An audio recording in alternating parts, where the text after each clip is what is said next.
കത്തോലിക്ക അല്ലെങ്കിൽ ക്രൈസ്തവ സഭകൾക്ക്.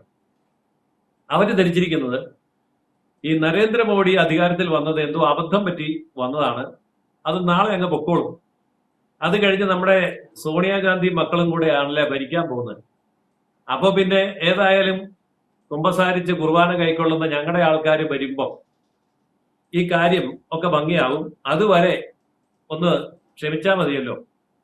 ഈ ഒരു മൈൻഡ് സെറ്റാണ് ക്രൈസ്തവ സഭാ നേതൃത്വത്തിനുള്ളത്. അതായത് BJP ഇനി ഒരു 60 കൊല്ലം ഇന്ത്യ ഭരിക്കുമെന്നൊന്നും പറഞ്ഞാൽ ഇവർക്ക് ഇപ്പൊ മനസ്സിലാകില്ല. അതിന്റെ കാരണം 60 കൊല്ലം കോൺഗ്രസ് ഭരിച്ചു. 60 കൊല്ലം കോൺഗ്രസ് ഭരിച്ചതുപോലെ 60 കൊല്ലം BJP ഭരിക്കുന്നതിന് ഇന്ത്യക്കാർക്ക് ഒരു ബുദ്ധിമുട്ടുമില്ല. കാരണം 60 കൊല്ലം തുടർച്ചയായിട്ട് ഇന്ത്യ മുഴുവൻ ഭരിച്ചു. കേന്ദ്ര ഗവൺമെന്റ് ഭരിച്ചു, സംസ്ഥാന ഗവൺമെന്റുകളെല്ലാം ഭരിച്ചു.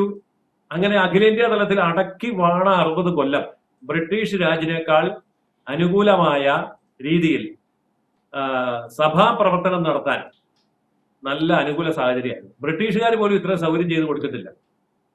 അതിന്റെ ഒരു ഉദാഹരണം പറഞ്ഞാൽ, ഇന്ത്യയിലെ ക്രൈസ്തവ ജനസംഖ്യ ഏറ്റവും അധികം വർദ്ധിച്ചത് ജവഹർലാൽ നെഹ്റു പ്രധാനമന്ത്രിയായിരുന്ന 16 കൊല്ലം കൊണ്ടാണ്.